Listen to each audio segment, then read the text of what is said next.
Isa sa pinakamalaking dahilan bakit nagtatravel ang isang tao ay self-fulfillment o ang pagtupad ng sariling ambisyon. Sa kabilang dako naman, tumungo ako sa Da Nang, Vietnam para naman masaksihan ang ganda ng paligid at kultura nito. Ngunit ang tanong ng karamihan ay, worth it ba ang pagdayo dito?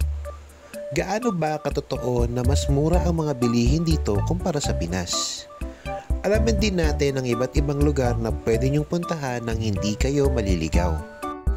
Kaya tara, samahan niyo ako sa ating trip.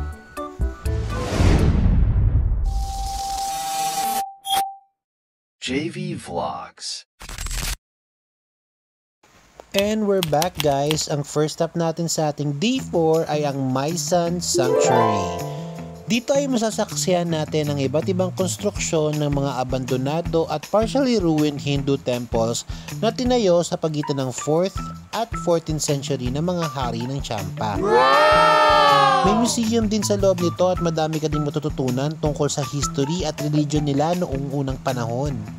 Talaga namang namangha ako sa mga eskultura dito na yari sa bato at isa talaga to sa mga nilook forward kong makita sa trip na to. By the way, on our way here, nag-grab na lang kami at sa entrance fee naman ay nagbayad na lang kami ng 150,000 Vietnamese dollar or katumbas ng 350 pesos. Medyo may kahabaan ng lakaran kaya i-ready nyo nang i-hydrate ang sarili nyo at magdala ng payong at sunscreen. Magsuot din kayo ng komportabling damit para mas may energy kayong makapaglakad ng mahahaba. Meron din palang electric car na maghahatid sa inyo malapit sa mga ruins. Napakaganda ng mga tanawin dito. Ika nga nila, province feels. Maya-maya lang ay nakarating na nga kami sa isa sa mga ruins dito. Tara, i-explore natin. Madami ding turistang dumadaya dito para manood ng kanilang mini cultural show.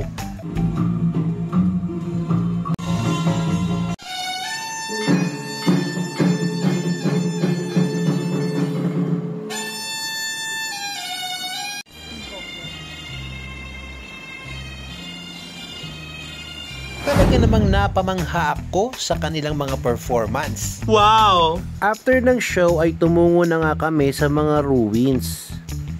Daan-daang taon na nakakalipas pero nakatayo pa rin ang mga ruins ng mga templong ito. Talaga namang nakaka-amaze. At kung makakapagsalita lang ang mga pader, marami itong maituturong kwento sa atin. Wow! Sobrang nasiyahan ako sa mga nakita ko sa My Son Sanctuary kaya hindi ko naman pinalampas ang magpa-picture dito. After namin sa My Son Sanctuary ay tumungo naman kami sa Hoi An Ancient Town para mag-lunch. Dito ay masasaksihan mo ang iba't ibang uri ng mga tindahan ng mga lanterns at mga kainan. Maraming mga tao dito at kitang-kita mo na talagang well-preserved ang lugar na ito. Dito daw nagaganap ang small-scale trading port noong 15th to 19th century. Medyo nahirapan kaming mamili ng aming kakainan sa dami ng mga restaurant sa paligid nito. Mamayang hapon ay masasaksihan naman natin ang iba't ibang kulay ng mga lanterns dito sa Hoi An. But before that, let's take our lunch! Yummy! After namin mag-lunch ay tumungo na kami sa isa sa mga pinakasikat at pinupuntahan ng mga turista dito sa Hoi An. At ito na nga ang sikat na coconut basket boat.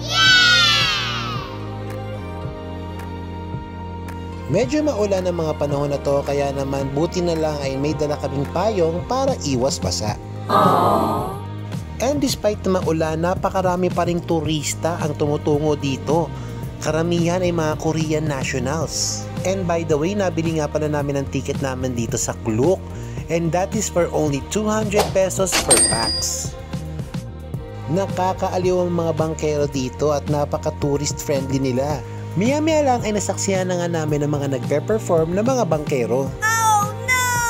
Ang uhusay talaga nila at parang hindi sila nahihilo. Wow! Maya-maya lang ay trinay na rin namin ito. Pero mukhang yung bangkero ang napagod. May ibang mga bangkero naman na nagkakaraoke, sumasayaw, at nangingisda.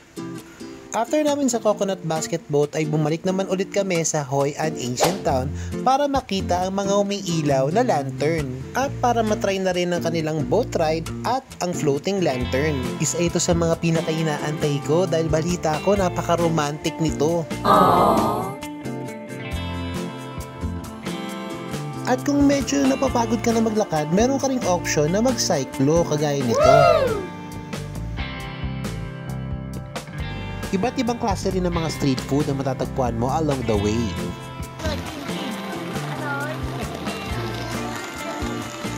Now, before we proceed to our itinerary, tara at magkape muna tayo. So let's try our coconut coffee here in Hoi An, Vietnam. Napakasarap nito at lasang-lasang mo talaga ang coconut sa coffee na to.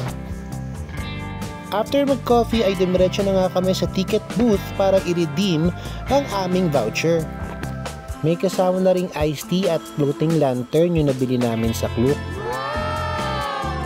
Para sa mga gustong pumunta rito, ang mapapayo ko lang ay mas maganda mag-purchase na lang kayo sa Klook para iwas sa pila. Napakamakulay at masasabi kong napaka-romantic din ang lugar na to.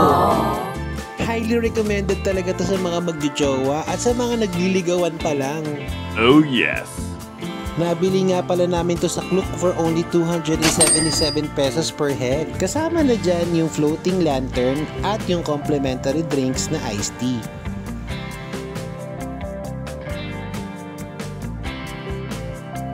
At kahit na maulan ay hindi pa rin kami nagpatinag at nalibot pa rin namin ang Hoi An Ancient Town. Napakamakulay ng gabing ito at siguradong mabubusog ang mga mata nyo sa mga makikita nyo.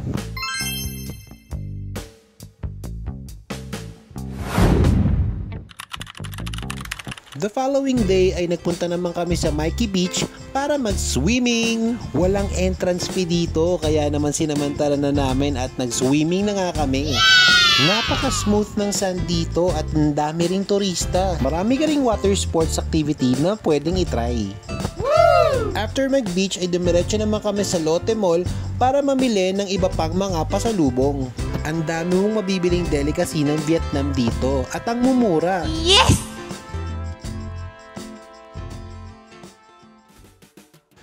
Kinahaponan ay dumiretso naman kami sa Helio Market dahil dito mo raw matatagpuan ng iba't ibang uri ng mga pagkain at pwede nyo ring tambayan kasama ang inyong mga tropa.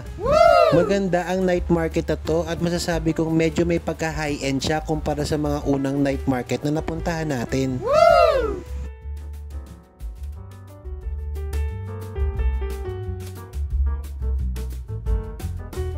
After namin mag-dinner ay dumiretso naman kami sa isa sa mga pinakamalaking amusement park dito sa Da Nang at yun ay ang Asia Park. Ang laki at napakaganda ng lugar na to and take note, walang entrance fee. Wow! Ngunit ang tanging may bayad lang dito ay ang mga rides. Pero sa pagkakataong ito, mamamasyal lang muna kami. Napakaraming rides sa lugar na ito at definitely mag-e-enjoy ka dahil iba't ibang uri ng rides ang pwede mong sakyan. And take note pansin ko hindi ganun karami ang tao. Kaya naman sure na sure ako na masasakyan mo at may enjoy mo lahat ng rides dito sa amusement park na ito. Wow! And I guess that wraps up our day 4 and day 5 vlog only here in Da Nang, Vietnam. Yes! But before I end this vlog, what are the things that I've learned from this travel? Para sa akin, ang unang-una dyan ay i-organize mo ang pagkakasunod-sunod ng iyong itinerary and make sure na ang location nila ay magkakalapit lamang.